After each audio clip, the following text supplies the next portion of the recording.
সুবহানাল্লাহ, আলহামদুলিল্লাহ খুব বড় তাসবিহ। সুবহানাল্লাহি ওয়া বিহামদিহি সুবহানাল্লাহিল আযীম। নেকির পাল্লাই খুব ভারী। আল্লাহ রাসূল বলছেন, কালিমাতানে, দুইটি শব্দ, খাফিফাতানে আলাল লিসানে, মুখে উচ্চারণে হালকা, সাকিলাতানে ফিল মিজানে, দাড়ি পাল্লায় ভারী, হাবিবাতানে এলার রহমানে, রহমানের নিকটে খুব প্রিয়। এক, সুবহানাল্লাহি ওয়া বিহামদিহি। দুই, সুবহানাল্লাহিল আযীম। দাড়ি পাল্লাই খুব ভারী, আবার আল্লাহর প্রশংসা, এরপরেও সারা দিন সুবহানাল্লাহ বলেন। আল্লাহ এর নেকি নিজে লিখবেন না, ফেরেশতাকে বলবেন তুমি লিখে দাও। কিন্তু আপনি সিয়াম পালন করবেন, ভোর রাত্রে আজানের পূর্বে খেয়েছেন, সন্ধ্যার সময় সূর্য ডুবলে ছেড়ে দিবেন, আর দিনে কিছু করেননি, 5 ওয়াক্ত সালাত আদায় করেছেন, সুবহানাল্লাহ আলহামদুলিল্লাহ কোরআন তেলাওয়াত কিছুই করেননি, কিন্তু তার নেকি আল্লাহ নিজে হাতে দিবেন, কাউকে দিতে দিবেন না। সুবহানাল্লাহ। তাহলে ইবাদতের জগতে ভিন্ন ধরনের ব্যতিক্রম ইবাদত হলো সিয়াম, রোজা। এর পরেও যদি সালাত না থাকে, তাহলে সিয়ামের মতো ইবাদতকে আল্লাহ কেটে দিবেন, রোজার মতো ইবাদতকে আল্লাহ কেটে দিবেন, অথচ তার নেকি নিজে হাতে দিবেন। সালাত না থাকার কারণে সিয়াম কাটা গেল।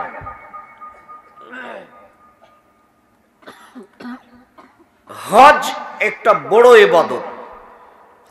রাসূল সাল্লাল্লাহু আলাইহি ওয়াসাল্লাম বলেন যে মানুষের যদি হজ কবুল হয়ে যায়, তাহলে রাজা ইয়াউমিন, সে সেই দিনের মতো হয়ে ফিরে আসে যেদিন তার মা তাকে জন্ম দিয়েছে, নিষ্পাপ হয়ে ফিরে আসে, কোনো পাপ থাকে না।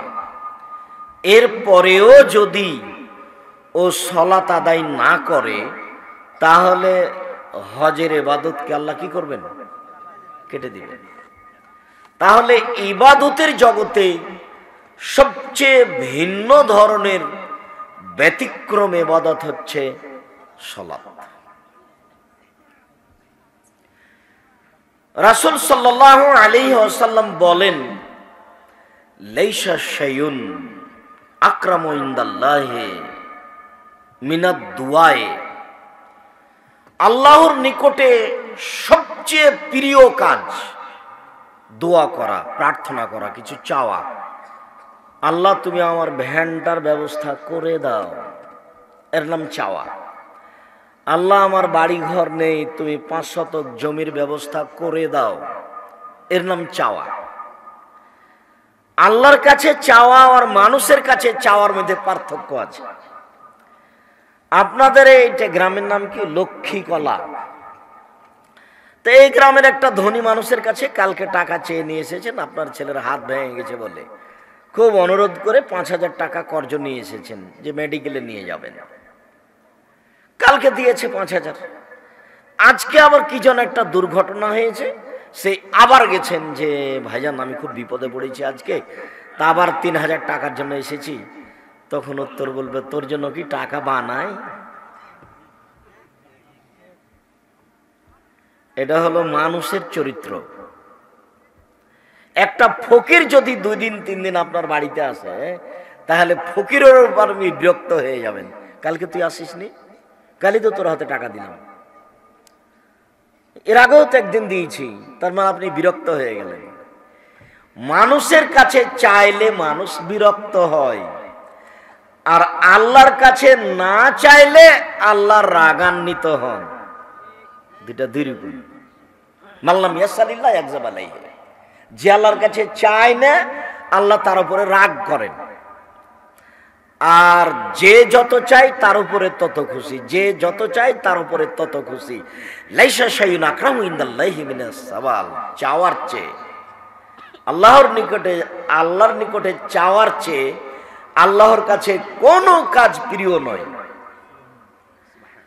তো আপনি যদি সালাত আদায় না করেন তাহলে আল্লাহর কাছে চাওয়া কাজটাকে আল্লাহ কি করে দিবেন? কেটে দিবেন। রাসূল সাল্লাল্লাহু আলাইহি ওয়াসাল্লাম বলেন যে লাইসা শাইউন আহাব্বু ইলাল্লাহি মিন কাতরাতাইনি ওয়া আসারাইনি কাতরাতুন ফি দুবুইন মিন খাশিয়াতিল্লাহ। আল্লাহর ভয়ে এক ফোঁটা চোখের পানি আল্লাহর কাছে যত প্রিয়, পৃথিবীর কোনো কিছু আল্লাহর কাছে তত প্রিয় নয়। এক ফোঁটা চোখের পানি, আল্লাহর ভয়ে যদি এক ফোঁটা চোখের পানি পড়ে তাহলে এর চেয়ে আল্লাহর কাছে পৃথিবীতে আর কোনো ইবাদত প্রিয় নেই, এটাই সবচেয়ে প্রিয়। রাসূল সাল্লাল্লাহু আলাইহি ওয়াসাল্লাম বলেন লা ইয়ালিজার রাজুলুন নারা বাকা মিন খাশিয়াতিল্লাহ হাত্তা ইয়ালিজাল লাবানু ফি দারে। গাভীর বাট ওলান থেকে দুধ বের করে ভিতরে ঢোকানো যেমন অসম্ভব, আল্লাহর ভয়ে কাঁদে যে তার জাহান্নামে যাওয়া তেমনি অসম্ভব। এই কথা মুহাম্মদ সাল্লাল্লাহু আলাইহি সাল্লাম বলেন। গাভীর বাট ওলান থেকে চাপ দিয়ে দুধ বের করে ঢোকানো যাবে? এটা একটা অসম্ভব কাজ। তাহলে রাসূল বলছেন যে আল্লাহর ভয়ে কাঁদে তার জাহান্নামে যাওয়াও এরকমই অসম্ভব। আপনার যদি সালাত না থাকে তাহলে এত বড় ভালো কাজটা আল্লাহ কেটে দিবেন। ইবাদতের জগতে সবচেয়ে দামি, শক্তিশালী, পাওয়ারফুল, ক্ষমতাধর ইবাদত হলো দান। ইবাদতের জগতে দানের চেয়ে শক্তিশালী কোনো ইবাদত নেই। বুঝলাম যে সবচেয়ে দামি ইবাদত সিয়াম, রোজা। এরপরেও সিয়াম রোজা শুধু আপনার উপকার করবে, অন্য কারো উপকার করতে পারবে না। বুঝলাম যে এক ফোঁটা চোখের পানি আল্লাহর কাছে সবচেয়ে বেশি প্রিয়। এরপরেও এক ফোঁটা চোখের পানি শুধু আপনার উপকার করবে, আর একজনের উপকার করতে পারবে না। বুঝলাম যে সালাত একেবারেই ভিন্ন ধরনের ইবাদত, নামাজ, সালাত। এরপরেও সালাত শুধু আপনার উপকার করতে পারে, অন্য কারো করতে পারে না। কিন্তু দান এমন শক্তিশালী ইবাদত যে আপনার থেকে আরো অন্যের উপরেও ক্ষমতা প্রয়োগ করতে পারে। দান করলেন আপনি আপনার বাপের নামে, আপনিও নেকি পেলেন, আপনার বাপের কবরের শাস্তি বন্ধ হয়ে গেল। এই কথা আল্লাহ রাসূল বলছেন, ইন্না সাদকাতা তুতফিউ হাররাল কবুরে। নিশ্চয় দান কবরের শাস্তিকে বন্ধ করে দেয়। রাসূল সাল্লাল্লাহু আলাইহি ওয়াসাল্লাম বলেন, ইন্না সাদকাতা সিররে তুতফিউ গাযাবার রাব্বে। নিশ্চয় গোপন দান আল্লাহর রাগ, ক্রোধকে মিটিয়ে দেয়। ও লোক সালাত আদায় করেনি, ও পাপ করেছে, কিন্তু যখন ও দান করে তখন আল্লাহর রাগটা মিটে যায়, কমে যায়, থাকে না। এটার নাম দান। দান খুব শক্তিশালী ইবাদত, যার কারণে কোরআন মাজিদে যেখানে যেখানে আল্লাহ আপনার রুজির কথা বলেছেন, যে শোনো আমি তোমাকে রুজি দিই জমি চাষের মাধ্যমে, আমি তোমাকে রুজি দিই ব্যবসার মাধ্যমে, আমি তোমাকে রুজি দিই চাকরি মাস্টারির মাধ্যমে, আমি তোমাকে রুজি দিই গরু ছাগল মুরগি লালন পালনের মাধ্যমে। যত মাধ্যমে তুমি রুজি উপার্জন করো সবই আমি দিয়েছি। অতএব তুমি যে রুজি উপার্জন করো সেখান থেকে কিছু আল্লাহর রাস্তায় দান করে দাও, ফকির মিসকিনকে দাও। এটা জাকাত নয়, এটা জাকাত তো ভিন্ন। জাকাত তো আপনাকে পিটিয়ে আদায় করে নেবে না পারলে, না দিলে। ওটা যদি ইসলামের ক্ষমতা থাকে তাহলে আপনার বাড়ি আসবে, আপনার হাতে রশি দিয়ে খুঁটির সাথে বেঁধে পিটাবে আর বলবে যে জাকাত দে। দেরি করছিস কেন? ওটার ক্ষমতা নাই, সেই জন্য আপনাকে কিছু বলে না। জাকাত তো আপনি দিতে বাধ্য। এখানে জাকাতের কথা নেই, দান, স্বাভাবিক দান। ফকির মিসকিনকে ওভাবে মাফ করো এ কথা বলেন কেন? আজ থেকে বলে দিবেন, এই ছেলে এই তোমাকে বলছি, আজ থেকে তোমার মাকে বলে দিও। মুরব্বী আপনাকে বলছি, আপনার স্ত্রীকে বলে দিবেন। আজ থেকে, আজকের পর থেকে ব্যতিক্রম হয় না যেন। বাড়ি থেকে বের হলে শেরপুর বাজারে যাবেন, বগুড়া যাবেন, ঢাকা যাবেন, বউকে বলে দিবেন, তুমি তোমার মাকে বলে দিও, আম্মা 50টা 100টা টাকা আমাকে খুচরা দেন তো।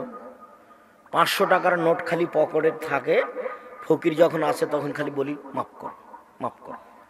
500 টাকা দেওয়াও যায় না। তো আপনি কিছু টাকা দিয়ে দিবেন খুচরা। আমাকে খালি ফকিরের কাছে ক্ষমা চাইতে হয়। ফকিরের কাছে আমি এত ক্ষমা চাইতে পারবো না আম্মা, আপনি আমাকে 50টা 100টা টাকা খুচরা দিবেন, যতবার আসবে ততবার দিব, যতবার আসবে ততবার দিব। ফকির ফিরে যাবে কেন? এই কথা আপনাকে আমি অনেক দিন থেকে বলছি। আর আপনি ওই 100-150 চাউল রান্না করবেন না, আপনার মা যত চাউল রান্না করতো ততটি রান্না করবেন, হাফ কেজি 1 কেজি। সারা দিন ফকিরে খাবে, ছেলে মেয়ে খাবে, রাতে গরুতে খাবে।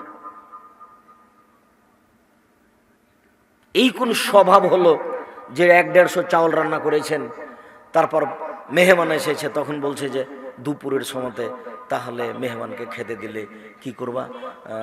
তাহলে তো আমাদের আর থাকে না, এক কাজ করো, চানাচুর বিস্কুট দিয়ে বিদায় করে দাও।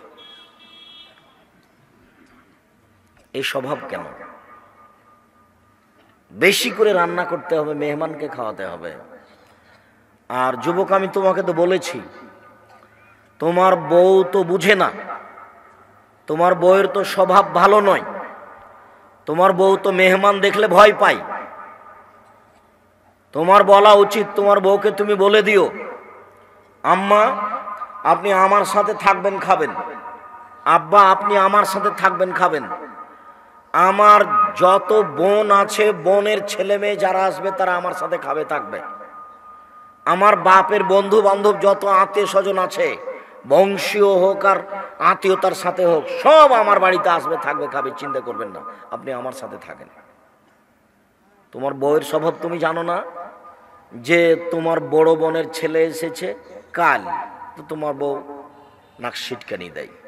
আজকে দেখছি তোমার ছোট বোনের ছেলে এসেছে, তো তোমার বউ বলছে যে তোমার বোনের ছেলেরা কি দিন রাত খাওয়াবো, আজকে বড়টা কালকে ছোটটা। তখন নিরুপায় হয়ে পরিস্থিতি দেখে তখন তোমার মা তোমাকে আর তোমার বউকে বলছে, থাক মা তোমরা ভিন্ন হয়ে খাও, আমার নাতি নাতনি অনেক আছে, প্রতিদিন আসবে, তোমরা এত রান্না করে দিতে পারবে না, আমি বৃদ্ধা মানুষ, যেভাবে করি সেভাবে আমি নাতি নাতনি খাওয়াবো।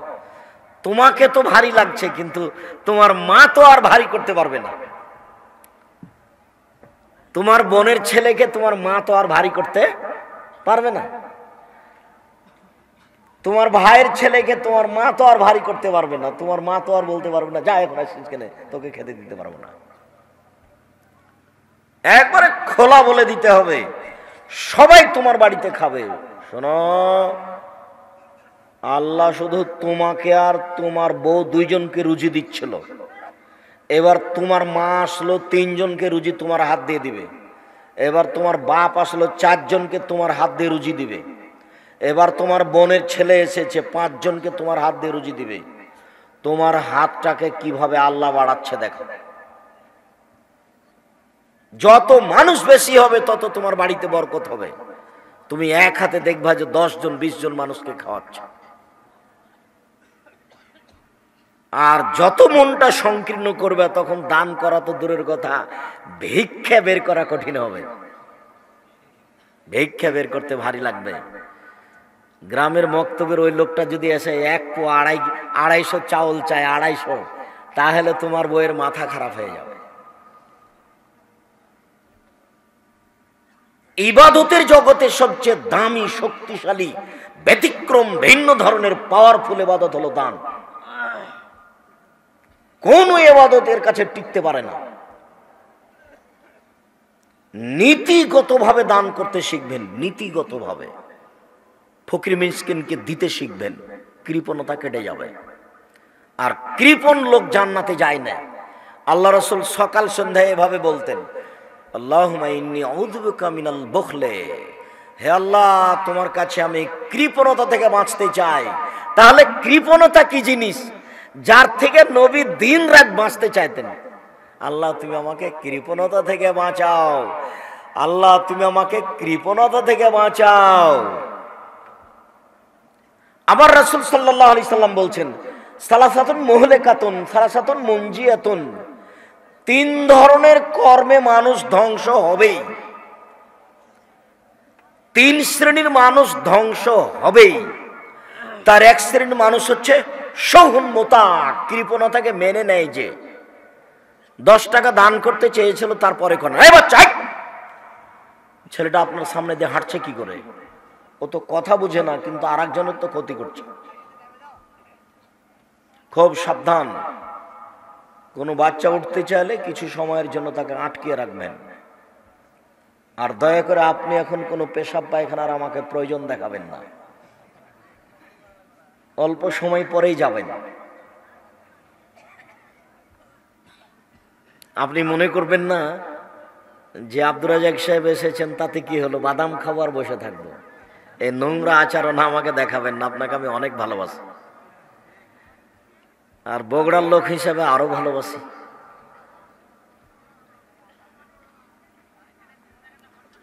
দিনরাতি বলে আসছি যে এখন তো 90 মানে 91 হয়ে গেল, মানে 21 হয়ে গেল, মানে 31 বছর থেকে বক্তব্য দিচ্ছে। 31 বছর থেকে, 31 বছর থেকে আমি কোনোদিন অপ্রয়োজনীয় বাক্য বলিনি। 31 বছরে আমি কোনোদিন কেসা কাহিনী বলিনি। 31 বছরে আমি কোনোদিন কাউকে নিন্দা করে কথা বলিনি। 31 বছর আমি জনগণকে হাসিয়ে কথা বলতে হবে এরকম কোনো পরিবেশ আমার কাছে আসেনি। 31 বছরে আমি কোনোদিন মানুষের কাছে পথ খরচ পাথেও চাইনি। কেউ প্রমাণ করে দিতে পারলে সেদিন থেকে আর বক্তব্য দেব না। কাজেই যদিও আশা এখন কঠিন, আপনার ভালোবাসা অনেক, তবু আমি সময় করতে পারি না। চলে আসলে ভাই বোন, আত্মীয় স্বজন, ছেলে মেয়ে, খালা ফুফু সবাই আসবেন সম্ভবপর। আমি আপনার কিছু না কিছু উপকার করবই করব ইনশাআল্লাহ। কিছু না কিছু উপকার করবই করব ইনশাআল্লাহ। যদি জানতে পারেন যে আব্দুর রাজাক সাহেব এসেছেন, তাহলে আশেপাশে কেউ আসবেন না। আপনি তো বহুদূরের কথা, হিন্দু যদি আসে আমি তার কিছু উপকার করব ইনশাআল্লাহ। কত হিন্দু বক্তব্য নিয়ে দিন রাত পড়ে আছে, কানে লাগিয়ে রেখেছে। কত হাজারো হিন্দু, কত হাজারো হিন্দু তার পারিবারিকভাবে এই কথাগুলি কাজে লাগাচ্ছে। এটা হিন্দু যদি মানুষকে দান খেরাত করে, তাহলে তার বাড়িতে শান্তি অবতীর্ণ হবে দুনিয়াতে, মারা গেলে শেষ। একটা হিন্দু মানুষের দান ইহকালে সুবিধা দিবে, পরকালে কোনো সুবিধা দিতে পারবে না। ওটা লা ইলাহা ইল্লাল্লাহ ছাড়া টিকে না। আগে বলতে হবে আশহাদু আল্লা ইলাহা ইল্লাল্লাহ ওয়া আশহাদু আন্না মুহাম্মাদুর রাসূলুল্লাহ। আমি সাক্ষ্য দিচ্ছি আল্লাহ ছাড়া কোনো মাবুদ নাই, আমি সাক্ষ্য দিচ্ছি মুহাম্মদ আল্লাহর রাসূল। এই কথা বলার পরে যদি 10টা টাকা দেয়, তাহলে এটা আবার পরকালে পাওয়া যাবে। তাছাড়া এটা হবে না, ওইটা দিয়ে সিরিয়াল। কথাটা এসেছে খুব শক্ত করে বলে রাখলাম, মনে রাখিয়েন। রাসূল সাল্লাল্লাহু আলাইহি সাল্লাম বলেছেন, মানুষের অর্থ সম্পদ 3 ভাগে বিভক্ত। মানুষ যা উপার্জন করে তা 3 ভাগে বিভক্ত। এক, মা কালা ফাফনা, যা খেলো তা নষ্ট হলো। ওমা লাবেসা ফাবলা, যা পড়লো তা পুরাতন করলো, পুরাতন হয়ে নষ্ট হয়ে গেল। ওমা আতা ফাক্তানা, যা দিল তা জমা থেকে গেল। যা দান করলো তা জমা থেকে গেল। এটা কাউকে বুঝাতে হবে না।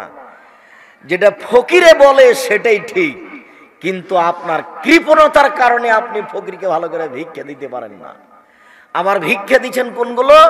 ধানের সমাতে ভালো ধানটা উঠিয়ে রেখেছেন, আর পাতানোকে কি বলো তোমরা? চিটে চিটে ধান, পাতান ধানের সাথে আবার কিছু ভালো ধান মিক্স করে রেখেছ ফকিরকে দেওয়ার জন্য। ফকিরকে ফাঁকি দিয়েছ, কিন্তু আল্লাহকে যে ফাঁকি দেওয়া যায়নি। তোমার বউকে বলে দিও, তোমার মাকে বলে দিও, স্বভাব পরিবর্তন করে যেন। এই চলাই কথা কাঁধে করে নিয়ে যাবা। তোমার মা ভালো ধান দিতে বাধ্য, তোমার বাপ ভালো ধান দিতে বাধ্য। তোমার বাপ, তোমার 14 গোষ্ঠী ভালো ধান দিবে। ধর্মকে তোমার বাপ তোমার মা ফাইজলামি পেয়েছে, পাগল পেয়েছে। কি মনে করে এটা তো বগুড়া, এটা তো গাইবান্ধা, রংপুর। বনে যদি জমি চাই তাহলে তার একবারে মাথাতে রক্ত উঠে যায়। বনে কেন জমি চাইলো? বেটা, বনে জমি তোর চেয়েছে না ওর বাপের চেয়েছে? আমি আব্দুর রাজ্জাক বিন ইউসুফ আমার বাপকে কবর দিয়েছে, জমি ভাগ করেছি। বলে না কেন কোনো মায়ের বেটা আমাকে যে আপনার কি অবস্থা? যদি আমি জমি যাই না, আমার ছোট ভাই জমি চিনে না। আমার ছোট ভাই বরিশাল মডেল কলেজের শিক্ষক, ও জমি চিনে না। আর এটা তো বগুড়া, কষ্ট পাওয়ার কি আছে আপনার? আপনার বাপ মারা গেছে 10 বছর হলো, এখনো আপনার বোন জমি পায়নি। আপনি জমি সকালে নিবেন আর আপনার বোন জমি বিকেলে নিবে, এটাই প্রমাণ করেন দেখি। 24 ঘন্টা পার করা যাবে, এটাই প্রমাণ করেন দেখি। দেখি এমন কোন মায়ের বেটা আছে যে মাটির উপরে জীবিকা নির্বাহ করে, প্রমাণ করে দিতে পারে যে ভাই জমি সকালে নিবে আর বোন জমি বিকেলে নিবে। আপনার বোনের ও বাপ একটু কম নাকি? ওর বাপ হওয়াতে কিছু ঘাটতি আছে? তো জমি এত দেরি হচ্ছে কেন? আমি কষ্ট পাওয়ার জন্য কখনো এই কথা বলিনি যুবক। তোমার বাপকে আমি কুকুর শ্রীগালের চেয়ে খারাপ বলতে চাইনি, কিন্তু আল্লাহ বলছেন, বুঝেও বুঝে না ওরা অন্তর আছে, বুঝে না।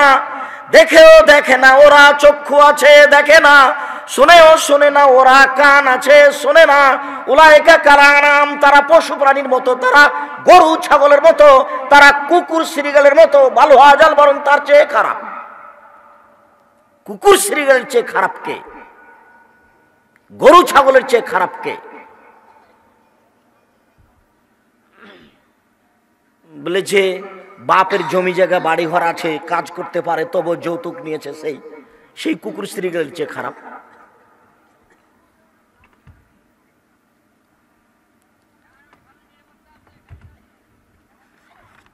যৌতুক নেবেন কেন?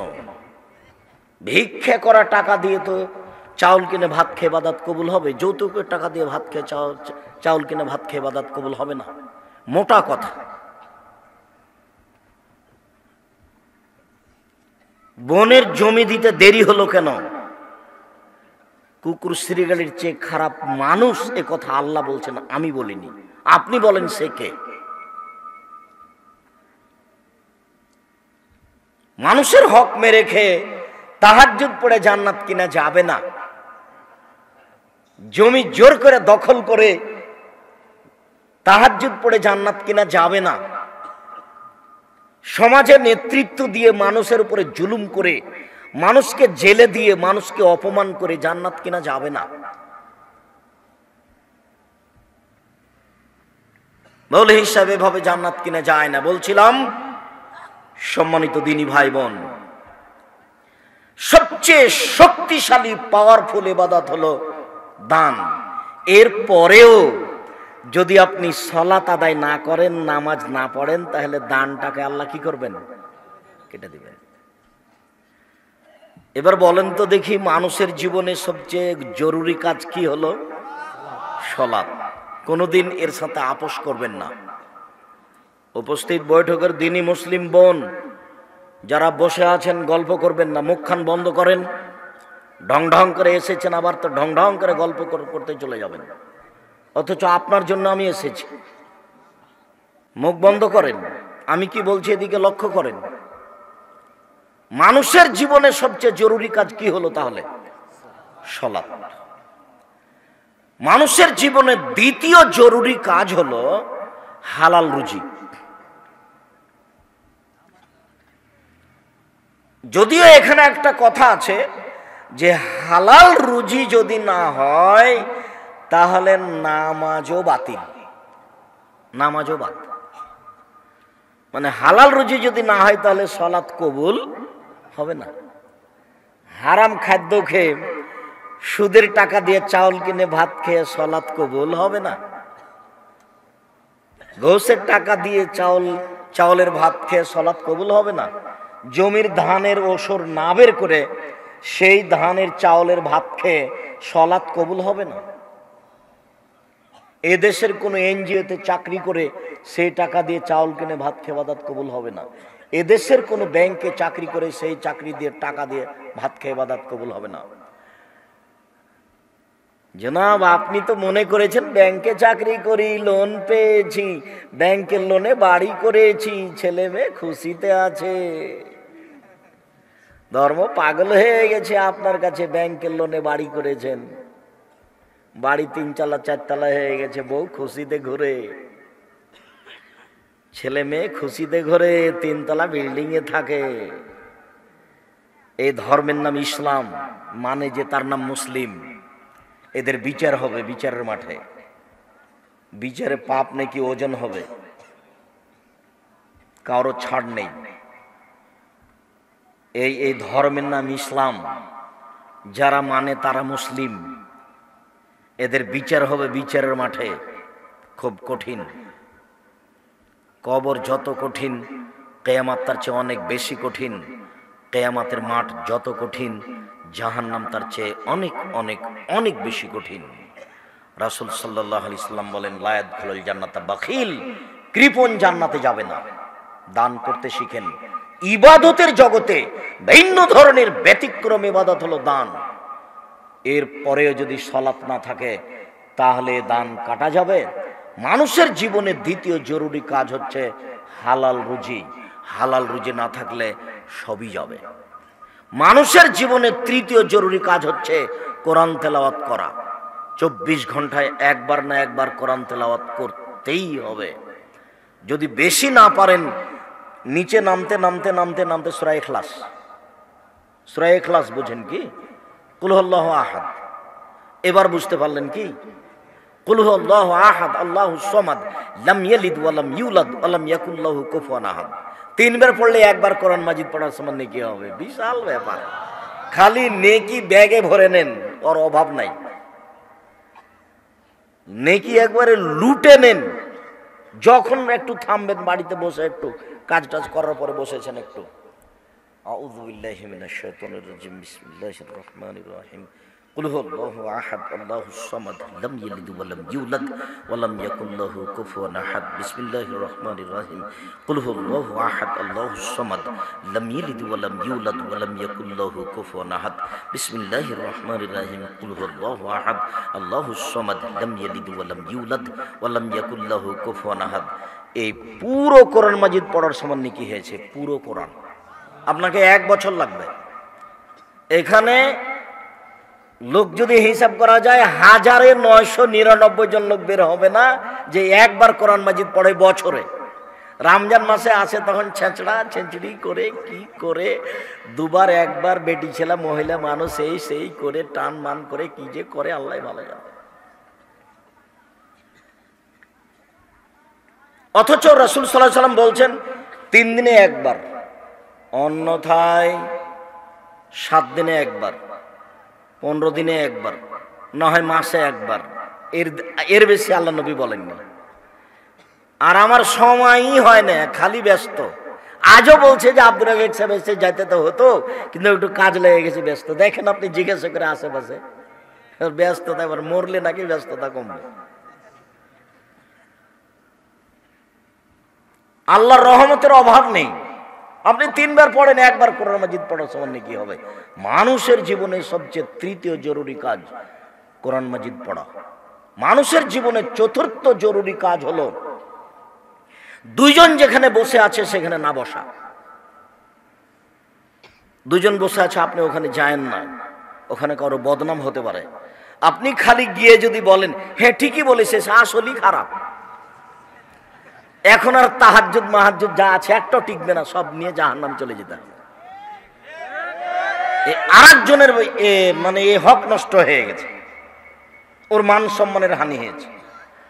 যারা ফেসবুক চালাচ্ছে, মানুষের বদনাম নেটে দিয়ে দিচ্ছে, একটু সুবিধা অসুবিধা বুঝতে পারে না, ও যে কত বড় শয়তান, ও যে কত বড় শয়তান, ও ইবলিসের চেয়েও খারাপ।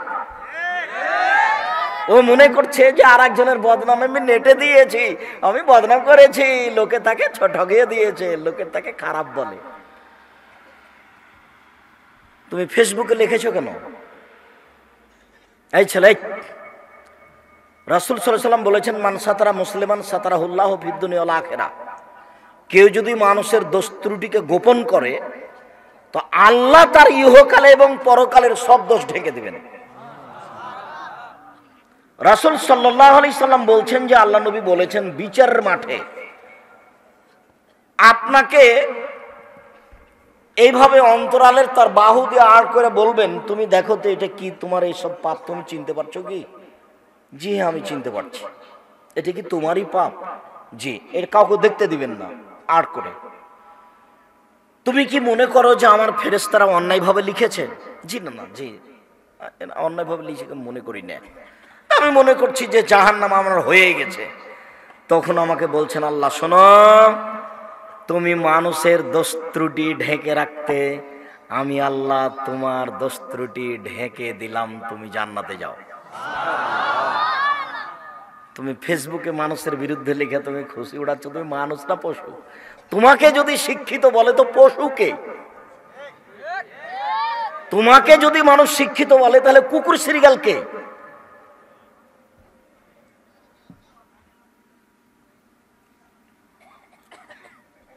আমি আব্দুর রাজ্জাক বিন ইউসুফ, আমাকে কথা ফেরত নিতে হয় না, তবে আমি মানুষ।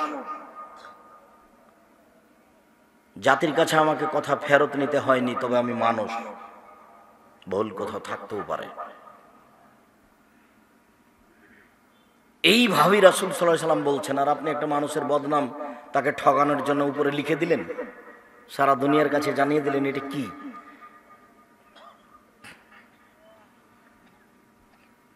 মানুষের জীবনে চতুর্থ জরুরি কাজ হলো দুইজন যেখানে বসে আছে সেখানে না বসা। আড্ডা পিটবেন না, দোকানে বসবেন না। বাড়িতে খাওয়া দাওয়া করে দোকানের সামনে বসে রাত 10টা 11টা পর্যন্ত দোকানে ল্যাংটা মেয়ে নাচছে, তাকে দেখে চক্ষু ঠান্ডা করে, কলিজা ঠান্ডা করে বেটা তাহাজ্জুদ পড়ে। দোকানে বসে ল্যাংটা মেয়ে দেখে টিভিতে, আবার তাহাজ্জুদ পড়ে, ল্যাংটা মেয়ের গান শুনে চক্ষু ঠান্ডা করে, কলিজা ঠান্ডা করে। ইসলাম এরকম নয়। রাসূল সাল্লাল্লাহু আলাইহি সাল্লাম বলেছেন, 3 শ্রেণীর মানুষ জান্নাতে যাবে। তার এক শ্রেণীর মানুষের গাজাতান মাহারিমিল্লাহ, বেগানা নারীকে দেখে চক্ষু নিচু করে, যে অপর নারীকে দেখে চক্ষু নিচু করে, যে সে জান্নাতে যাবে। রাসূল সাল্লাল্লাহু আলাইহি সাল্লাম বলেছেন, 3 শ্রেণীর মহিলা মানুষ জান্নাতে জাহান্নামে যাবে। 3 শ্রেণীর মানুষ জাহান্নামে যাবে। 3 শ্রেণীর মানুষ জাহান্নামে যাবে। এক, মধুমেনুল খামর, নিয়মিত বিড়ি তামাক জর্দা সিগারেট গুল নেশাদার দ্রব্য খায় পান করে, যে সে জাহান্নামে যাবে। 2, আর রাজরাত মিনান নিসায়ে, পুরুষের বেশধারী নারী, যারা পুরুষের জুতা স্যান্ডেল পরে, যারা পুরুষের শার্ট প্যান্ট পরে, যারা পুরুষের পোশাক পরে, যারা নগ্ন হয়ে চলে, যারা মাথার চুল খুলে রাস্তাঘাটে চলে, ওরা জাহান্নামে যাবে। আপনাকে বলা লাগবে না, এই কথা মুহাম্মদ সাল্লাল্লাহু আলাইহি সাল্লাম বলেছেন আজ থেকে নিয়ে 1450 বছর পূর্বে। আমি একজন অনুবাদক মাত্র। 3, ও দায়ুসাল্লি জিকরুফি আলী আল খাবাসা, ওই ব্যক্তি যে তার বাড়িতে বেহায়ার সুযোগ দিয়েছে, তার চোখের সামনে তার মেয়েরা নগ্ন হয়ে স্কুল কলেজে যায়, তার স্ত্রী ছোট ব্লাউজ পরে রাস্তাঘাটে ঘুরে, তখনও সে তাহাজ্জুদ পড়ে। ধর্মকে এটা পাগল পাওয়া। বগুড়া জেলার মতো যেমন বাড়ি ঘর করেছে, বাড়ি ঘর কেমন গো বলে সামনের দিকটা ঘর আছে, ওদিক সবই ফাঁকা, এটাও নাকি বাড়ি। আব্দুর রাজ্জাক সাহেব ওভাবে নিন্দা করছেন কেন? আল্লাহর কসম আমি নিন্দা করিনি, আল্লাহর কসম আমি নিন্দা করিনি। তা আপনার বাড়ির যে ওদিক ফাঁকা, তো আপনার বউ এভাবে বাড়িতে থাকে কি করে? আপনি গরিব মানুষ, বাড়িতে চতুর্দিক চট দিয়ে ঘেরেন, চট বুঝো, চট বুঝো, চট দিয়ে ঘেরেন। চটও যদি না হয় তো ওই যে এগুলো আছে না, যে খটটর কি আছে, খেজুর গাছের ডাল আছে, সেটা দিয়ে ঘেরেন। ফাঁকা রেখেছেন কেন? কিভাবে হয় এটা বাড়ি হয় কিভাবে? টাকা পয়সা আছে, ইট দিয়ে ঘেরেন। বলে আব্দুর রাজ্জাক সাহেব আমাদের অত নয়, তবে সাতক্ষীরাই বেশি, গাইবান্ধাতে বেশি। হ্যাঁ, তা হতে পারে, বাড়িঘর ঘেরতে হবে, এভাবে সংসার চলবে না। কটা জিনিস মনে রাখিয়েন, আপনাকে সলাৎ দেখাচ্ছি, সব কিছু ছেড়ে দিলাম, বাস্তবে একটু সলাৎ দেখাবো। চারটা জিনিস মনে রাখবেন, মানুষের জীবনে সবচেয়ে জরুরি কাজ হলো সলাৎ। এর চেয়ে কোনো জরুরি কাজ পৃথিবীতে নেই। আপনি এর সাথে আপোষ করবেন না, ভান করবেন না যে কাপড় চোপড় অপরিষ্কার হয়ে আছে এখন থাক। ঢং করবেন না যে কাপড়ে পায়খানা লেগে আছে, অপবিত্র হয়ে আছে, কাল থেকে পড়বো, এসব ঢং চলে না। আপনার স্ত্রীর আজ ভালো হয়েছে, কাল গোসল করবে, তারপরে নামাজ শুরু করবে, এসব ঢং চলে না। সলাতের শ্বাসে ঢং মং নেই, কোনো আপোষ নাই, তার নাম ব্যতিক্রম ইবাদত। সকাল বুঝে না, সন্ধ্যা বুঝে না, দুপুর বুঝে না, পবিত্র বুঝে না, অপবিত্র বুঝে না, কাপড় চোপড় বুঝে না, উলঙ্গ বুঝে না, মাঠঘাট বুঝে না, আকাশ বুঝে না, জমিন বুঝে না, সময় হলে তাকে পড়তে হবে যে কোনো মূল্যে, তার নাম সলাত। একেবারেই ব্যতিক্রম, যার সাথে কোনো আপোষ নেই। ভুল বুঝবেন না কোনোদিন, কোনো জরুরত দেখাবেন না সলাতের সামনে, কোনো কৈফিয়ত দেখাবেন না সলাতের সামনে। বাপ হয়ে ছেলে সলাত আদায় করে না, তখনও আপনি বাপ, এরকম কাপুরুষ বাপ নিজেকে রাখিয়েন না। আমি তাকে বাপ নাকচ করেছি অনেক দিন থেকে, 20-30 বছর থেকে বলে আসছে আপনি বাপ নন। সলাত আদায় না করে আপনার ছেলে থাকে কি করে? সম্মানিত দিনী ভাই বোন, সলাত দেখাচ্ছিলাম আপনাকে। তবে যেসব দিনী বোন এসেছেন তাদেরকে আবার একটু সতর্ক করে যাচ্ছে। আপনি এসেছেন, আপনার মা খালা আসেনি, তাদেরকে একটু বলে দিন। আব্দুর রাজ্জাক সাহেব খুব কঠোরভাবে সতর্ক করে গেছেন। এই মেয়ে, তোমাকে বলছি, হিসাব পাও না? ওইভাবে নগ্ন হয়ে ঘুরো কেন? মাথায় কাপড় না দিয়ে চলো কেন? এত তুমি কি বুঝাতে চাও? এটা তো তুমি কি দেখাতে চাও? এমনি তো সলাত আদায় করোই না, আবার নগ্ন হয়ে চলে আরো 5 জনকে পাপী করে জাহান্নামে ঠেলে দিয়ে তুমি নিজেকে শিক্ষিতা মনে করো কিভাবে? তুমি তো সলাত আদায় করো না, অন্যায় করে বেড়াচ্ছ, আবার তুমি উলঙ্গ হয়ে 5 জনকে জাহান্নামে ঠেলে দিয়ে নিজেকে শিক্ষিতা মনে করছো, এটা কিভাবে হয়? শোনো, তোমাকেই বলছি। আবু হুরায়রা রাদিয়াল্লাহু তাআলা আনহু বলেন, রাসূল সাল্লাল্লাহু আলাইহি সাল্লাম বলেছেন, সিনফানে মিন আহলিন নার লাম আরাহুমা, 2 শ্রেণীর মানুষ জাহান্নামে যাবে, ওদের আমি দেখিনি।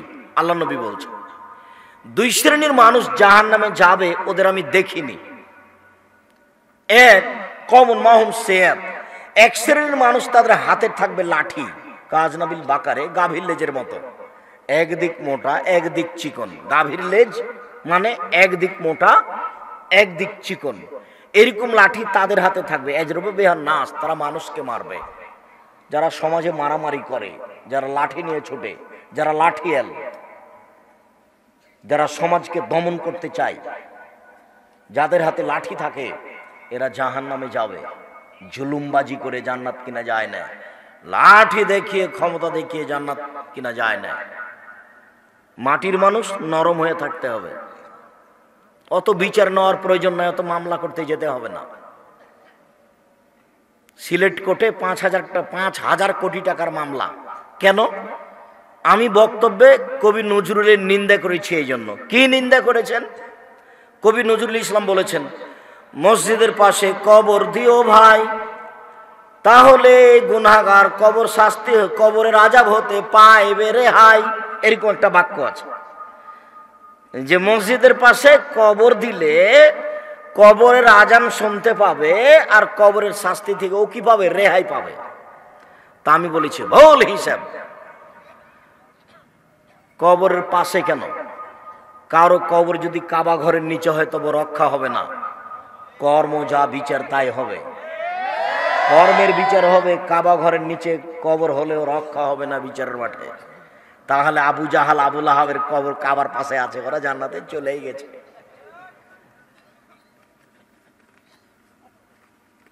দুই, ঠাকুরের ব্যাপারে আমি বলেছি, ওমা তোমার আকাশ তোমার বাতাস, তোর বাপের আকাশ, এই কথা আমি বলেছি। তো ও তো বলছে ওমা তোমার আকাশ তোমার বাতাস, মানে ও কালিমা। যতবার বলছে ওমা ততবার ও কাকে বলছে? কালিমাকে বলছে। তা আমি এই কথা বলাতে আমি তার নিন্দা করিনি, ও ভুল বুঝেছে। আমি বলেছি ওটা কালিমা। কালিমায়ের আকাশ হবে কেন? কার আকাশ? আল্লাহর। দেখুন, মামলা যখন হয়েছে তখন কতজন যে আমাকে বলল যে বাংলাদেশের বিভিন্ন দূর দূরান্ত জেলায় তার বিরুদ্ধে মামলা করে দিই। আপনি বলেন মামলা করে দিই? জি না, আমি কারোর বিরুদ্ধে মামলা করব না, এই কাজ আমি করি না। সিলেট কোর্টে যখন আমি উঠলাম তখন জজ আমাকে বললেন, আপনি পিস টিভির আলোচক? জি। আপনার মামলা আমি খারিজ করে দিলাম। সুবহানাল্লাহ। যখন সিলেট সুনামগঞ্জ কোর্টে উঠলাম একই মামলা, তখন জজ আমাকে বলছেন, ওই নথি ফাইলটা এভাবে উল্টিয়ে দিয়ে, মামলা ছাড়াই আপনার সাথে আমার কিছু কথা আছে। 14 মিনিট কথা বললেন। এই আপনি বক্তব্য দেন, এই বলেছেন সেই বলেছেন, মাঝাবি মানুষ বোঝা গেল। তো বা হয়তো বা কোনো মরিদের অধীনে আছে এমনটা মনে হলো। তা আমাকে উকিল বলে দিয়েছেন যে আপনি মুখ খুলবেন না, যা বলবে। জজ মানে খুব ক্ষমতাশীল মানুষ, যা বলবে সেটাই চূড়ান্ত। আচ্ছা ঠিক আছে। তো 14 মিনিট কথা বলার পরে বলছেন আপনার জামিন গ্রহণ করলাম। সুনামগঞ্জ কোর্টে খারিজ বলেননি, পরের ওটা চলেনি, কি যে হয়েছে। তো সেই যে আঘাত করলো সিলেটে আবার, যেটা গত বছর ঘটেছে আপনারা জানেন। তো সেই আমাকে ওই কি ওটা ওসি দারোগা বলছে যে মামলা আমি চালাবো, আপনি এসে খালি সিগনেচার করে দিয়ে যান যে আমি কারো বিরুদ্ধে মামলা করি না। আমার সুবিধার জন্য আপনাকে কোর্টে পাঠিয়ে আপনারও অপমান আমারও অপমান, আপনি আগে আগে দৌড়াবেন, আমাকে পিছে পিছে দৌড়াতে হবে। আর ও বিচার করবে যেখানে বিচার নেই। জজও জানে না আসল ঘটনা কি, উকিলও জানে না আসল ঘটনা কি। আর যে জেলে আছে বগুড়া জেলে 20 বছর থেকে, সেও জানে না ঘটনা কি রে। আমি কি করে 1 নম্বর আসামি হলাম? আমি তো সেদিন রংপুরে ছিলাম। আসামিও জানে না, জজও জানে না, উকিলও জানে না, শুধুমাত্র ওই জানে যে সাজিয়ে লিখেছে। আর যে লিখাচ্ছে সেখানে মামলা কেন? কারো বিরুদ্ধে মামলা করতে যাবেন না, জুলুমবাজি করে মামলা করে জয়ী হওয়ার চেষ্টা করিয়েন না। ভাইয়ের বিরুদ্ধে মামলা করিয়েন না, বউয়ের বিরুদ্ধে মামলা করিয়েন না। এই মহিলা, আপনাকে বলছে আপনি স্বামীর বিরুদ্ধে মামলা করে এগুলো করতে যায়েন না। শোনো মেয়ে, তোমাকে বলছি শোনো, লাঠির মাধ্যমে মানুষকে প্রহার করে যে সে জাহান্নামে যাবে। 2, নিশাউন মহিলা, কাশে এতন কাপড় পরে থাকে, আরে এতন উলঙ্গ, কাপড় পরে উলঙ্গ হয়, তা দিনরাত দেখতে পাচ্ছেন আপনাদের স্কুল কলেজে, এটা দেখতে পাচ্ছেন কাপড় পরে উলঙ্গ হয়, তার বাস্তব আপনার চোখের সামনে। আল্লাহর নবী ও কথা বলছেন, মনে হচ্ছে যে দেখে দেখে বলছেন, মনে হচ্ছে যে বগুড়া শহরে তিনি হেঁটে দেখে বলেছেন, এরকম মনে হচ্ছে। নিশাউন মহিলা, কাছে এতন, কাপড় পরে থাকে, আরে এতন উলঙ্গ, মমিলাতুন পুরুষকে নিজের দিকে আকৃষ্ট করে, একবার দেখার পরে শতবার দেখায় শয়তান। মায়লাতুন তারা নিজেরাও আকৃষ্ট হয়, যার কারণে রাস্তাতে এভাবে তারা ভান করে চলে, একবার রাস্তার এই দিকে যায়, একবার ওই দিকে যায়, একবার মাথা নাড়ে, একবার হাত নাড়ে, কেমন কেমন করে এভাবে রাস্তায় হাঁটে। তার মানে ওও নিজে আকৃষ্ট হয়েছে। লাইভ খোল্লাল জান্নাত, এরা জান্নাতে যাবে না, এ কথা আল্লাহ রাসূল বলছেন। ওয়ালা ইয়াজিদনা রিহাহা ওয়া না রিহা লা তুজাদু মিন মাসিরাতি কাযা ওয়া কাযা, জান্নাতের গন্ধ পাবে না, যে জান্নাতের গন্ধ 1 বছরের দূরত্ব পথ থেকে পাওয়া যায়। এই 2 শ্রেণীর মানুষ জাহান্নামে যাবে। আমার দিকে লক্ষ্য করুন। আল্লাহু আকবার বলে সালাত আরম্ভ করবেন, সুন্দর করে ওযু করে নেবেন, সব অঙ্গগুলি 3 বার করে ধর নাম, ভালো ওযু, 3 বার পানি দিতে হবে এ কথা নয়।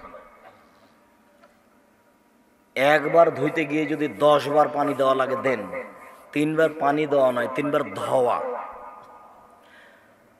ধোয়া জায়গায় পানি দিয়ে ধর নাম, দ্বিতীয়বার ধোয়া, ধোয়া জায়গায় পানি দিয়ে ধর নাম, তৃতীয়বার ধোয়া। এ হলো সুন্দর ওযু। সুন্দর করে ওযু করে নিয়ে সালাতে দাঁড়াবেন। আল্লাহু আকবার। ওযু করার পরে যদি বলেন আল্লাহুম্মা জালনি মিনাত তাওয়াবিন ওয়া জালনি মিনাল মুতাতাহহিরিন, আল্লাহ তুমি আমাকে তওবাকারীদের অন্তর্ভুক্ত করো আর আমাকে পবিত্রদের অন্তর্ভুক্ত করো, নেকি পাবেন। কত নেকি এ কথা আল্লাহ রাসূল বলেননি। আর যদি ওযু করার পরে বলেন আশহাদু আল্লা ইলাহা ইল্লাল্লাহু ওয়াহদাহু লা শারীকা লাহু ওয়া আশহাদু আন্না মুহাম্মাদান আবদুহু ওয়া রাসূলুহু, তাহলে জান্নাতের সব দরজা খোলা, যেটা দিয়ে ইচ্ছা সেটা দিয়ে ঢোকেন। হাদিস বুখারী মুসলিম। যাওয়ার সময় তো একটা বই পাওয়া যাবে, রাসূল সাল্লাল্লাহু আলাইহি সাল্লামের সালাত বনাম প্রচলিত সালাত, আব্দুর রাজ্জাক বিন ইউসুফ। অনেক সাধনার পরে আপনার সামনে এই সালাতের নামাজের উপরে বই পেশ করা হয়েছে। এটা আপনাকে মূল্যায়ন করতে হবে, জরুরি। পোশাক একটা নতুন বই বের হয়েছে, পোশাক, আব্দুর রাজ্জাক বিন ইউসুফ। আপনারা আব্দুল্লাহর মিন্নাতুল বারী কিনেন, আব্দুল্লাহর বই আমি নিজেও পড়ি, সারা দুনিয়ার বাঙালি পড়ুক, এটা আমি আন্তরিকভাবে কামনাও করি। এরপরও আমি যে কিছু যা পেশ করি সেগুলোও পড়বেন। মাসিকাল ইতেসাম পত্রিকা আপনি জরুরি পড়বেন, মাসিকাল ইতেসাম পত্রিকা আপনি জরুরিভাবে পড়বেন। 10 জন মুফতির মাধ্যমে ফতোয়া বের হয়, 10 জন। ব্যয়বহুল খরচ আছে এই মাসিকাল ইতেসাম পত্রিকার মধ্যে। সুন্দর করে ওযু করে, ওযুর শেষে দোয়া পড়ে, আর কোনো দোয়া পড়বেন না। জায়নামাজে দাঁড়াবেন, 2 পায়ের মাঝে ফাঁকা রাখবেন, শরীরের ভারসাম্য বজায় রাখতে যতটুকু ফাঁকা লাগে। আর আমার মাঝাবি ভাই বোনেরা কেউ থাকতে পারেন যারা 2 পায়ের গোড়ালিকে লাগিয়ে দিয়ে দাঁড়ান, এগুলো চলবে না, ফাঁকা করে দাঁড়াতে হবে। আমার কথাতে রাগ করিয়েন না, কথা এটাই চূড়ান্ত, আপনাকে আমি মানতে বলিনি, তবে আপনাকে আমি ফাঁকি দিইনি, এটা চূড়ান্ত। আপনাকে ফাঁকি দিয়ে আমি পরকাল হারাতে রাজি নই। আপনাকে আমি বহুদিন বলেছি, জাতির যদি রাস্তাঘাট করে দিতে না পারি, জাতির যদি স্কুল কলেজ করে দিতে না পারি, জাতিকে চূড়ান্ত সঠিক ধর্ম দিতে পারবো ইনশাআল্লাহ। ধর্মের ব্যাপারে জাতিকে ফাঁকি দিয়ে পরকাল হারাতে রাজি নয়। রূপক ধর্ম কোনোদিন প্রচার করিনি। অতএব আপনি আমার মাঝহাবি ভাই হলো, আপনাকে আমি অনেক ভালোবাসি। আমার জীবনে আমি কোনোদিন মাঝহাবকে নিন্দা করে কথা বলিনি, বরং আপনার যিনি আলেম ওলামা আছে, আপনি খালি বক্তব্য শুধু চালু করেন, দেখবেন খালি বদনাম। আমি জীবনে কোনোদিন একটা বাক্য বদনাম করে উল্লেখ করিনি। আল্লাহু আকবার বলে সরাত শুরু করে ডান হাতের কবজি বাম হাতের কবজির উপরে দিবেন, বুকের উপরে রাখবেন, সব সহিহ হাদিস। নাভির নিচে রাখেন, হাদিস জয়ীফ। শুরু করেন আল্লাহুম্মা বাঈদ বাইনি ওয়া বাইনা খাতায়ায়া কামা বা'আদতা বাইনাল মাশরিকি ওয়াল মাগরিব, আল্লাহুম্মা নাক্কিনি মিনাল খাতায়া কামা ইয়ানাক্কা সাওবুল আবিজ মিনাদ দানাস, আল্লাহুম্মা আগসিল খাতায়ায়া বিল মাই ওয়াস সালজি ওয়াল বারাদ। হে আল্লাহ, তুমি আমাকে আর আমার পাপকে অত দূরত্বে রাখো, পূর্ব পশ্চিমকে তুমি যত দূরত্বে রেখেছো, আল্লাহ তুমি আমার পাপকে ধুয়ে পরিষ্কার করে দাও, যেমন ভাবে সাদা কাপড়কে ময়লা থেকে ধুয়ে পরিষ্কার করা হয়। আল্লাহ তুমি আমার পাপকে বরফ দিয়ে ধুয়ে দাও, তুষার দিয়ে ধুয়ে দাও, একেবারে বরফ পরিষ্কার পানি দিয়ে ধুয়ে আমাকে একবারে ঝকঝকে করে দাও। এটা খুব গুরুত্বপূর্ণ দোয়া। আউযু বিল্লাহি মিনাশ শাইতানির রাজিম, মারদুদ বিতাড়িত শয়তান থেকে পরিত্রাণ চাচ্ছি। বিসমিল্লাহির রহমানির রহিম, পরম ধাতা দয়ালু নবী আরম্ভ করছি। আলহামদুলিল্লাহি রাব্বিল আলামিন, বিশ্বজগতের প্রতিপালকের প্রশংসা। আর রহমানির রহিম, তিনি হচ্ছেন পরম দাতা দয়ালু। মালিক ইয়াউমিদ্দিন, তিনি হচ্ছেন বিচার দিনের মালিক। ইয়াকা না'বুদু, একমাত্র তোমার ইবাদত করি। ওয়া ইয়াকা নাস্তাঈন, একমাত্র তোমার নিকটে সাহায্য চাই। ইহদিনাস সিরাতাল মুস্তাকিম, তুমি আমাকে সোজা সঠিক সরল পথ দেখাও। সিরাতাল্লাযীনা আন'আমতা আলাইহিম, ওদের পথ তুমি দেখাবে যাদের তুমি ভালোবেসেছো, যাদের প্রতি তুমি দয়া করেছো। গায়রিল মাগদুবি আলাইহিম ওয়ালাদ-দাল্লিন, ওদের পথ দেখায়ও না যারা ভ্রান্ত। যাদের উপর তুমি অভিশাপ করেছো তাদের পথ দেখায়ও না। আমিন। দীর্ঘ সময় ধরে তোমার দরবারে যে কথাগুলি বললাম এটা তুমি কবুল করো। সূরা ফাতিহা কিন্তু ভিন্ন ধরনের দোয়া। আর একটাই কথা আছে সূরা ফাতিহাতে, মাত্র একটাই কথা, সেটা হলো আমাকে সোজা পথ দেখাও। এটাই বাক্য। আর আগেরগুলো যত আছে প্রশংসা, আর পরেরগুলো আছে তোমার কাছে জোরালো আবেদন। যাদের ভালোবেসেছো ওদেরটা দিবা, তোমার কাছে জোরালো আবেদন। যাদের খারাপ বেসেছো ওদেরটা দিবা না। এই কয়েকটা কথা আছে। আগে শুধু প্রশংসা, শুধু প্রশংসা, শুধু প্রশংসা, প্রশংসা করে বলে আমার একটা কথা শোনো, কি? সোজা পথ দেখাও। তারপরে ওদের পথ দেখাবে যাদের ভালোবেসেছো, ওদেরটা দেখায়ও না যাদের খারাপ বেসেছো। এই বিসমিল্লাহির রহমানির রহিম, পরম দাতা দয়ালুর নামে আরম্ভ করছি। কুল হুয়াল্লাহু আহাদ, হে নবী আপনি বলুন আল্লাহু একক, আল্লাহ নিরপেক্ষ মুখাপেক্ষীহীন। লাম ইয়ালিদ, তিনি কাউকে জন্ম দেননি। ওয়ালাম ইউলাদ, তিনি কারো থেকে জন্ম নেননি। ওয়ালাম ইয়াকুল লাহু কুফুয়ান আহাদ, তার সমকক্ষ কেউ নেই। আল্লাহু আকবার। হাত খুলে এই পর্যন্ত নিয়ে যাবে, আঙ্গুলগুলি জমা জমা থাকবে, দিয়ে রুকুতে চলেন। পিঠের লম্বা হাড় একবারে সোজা হয়ে থাকবে, আঙ্গুলগুলি খোলা খোলা থাকবে, আর হাত সোজা হয়ে থাকবে। পিঠের লম্বা হাড়টা সোজা হয়ে থাকবে, মাথা উঁচুও হবে না, মাথা নিচুও হবে না। সুবহান রাব্বিল আযীম একাধিকবার, 5 বার, 7 বার, 2 বার, 3 বার নয়, যে যা পারে। সামি আল্লাহু লিমান হামদা, আল্লাহ ওই লোকের প্রশংসা শুনলো যে তার প্রশংসা করলো। খুব তার প্রশংসা, মঙ্গলময় তার প্রশংসা। মিলাস সামাতে, আকাশ পরিবেন প্রশংসা। মিলাল আরজ, জমিন পরিবেন প্রশংসা। মিলামা শাইতামিন শাইন বাদো, এরপরে যত চাও তত তোমার প্রশংসা। আল্লাহু আকবার। সিজদায়, 7 হাড়ের উপরে সিজদায়, নাক কপাল 1, 2 হাত 3, 2 হাঁটু 5, 2 পায়ের বৃদ্ধাঙ্গুল 7। এই 7টার উপরে সিজদা হবে।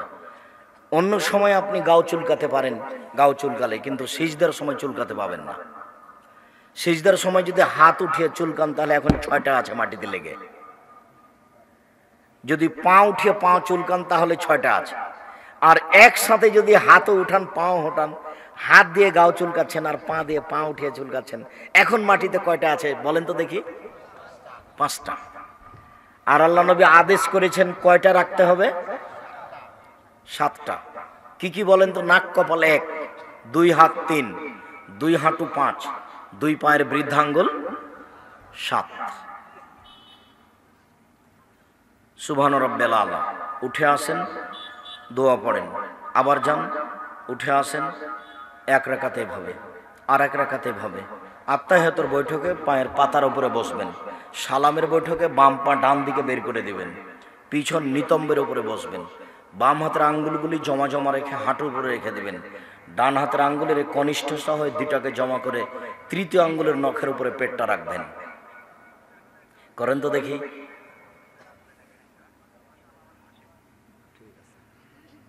তারপরে হাঁটুর উপরে রেখে দেবেন, অবিরাম নড়বে।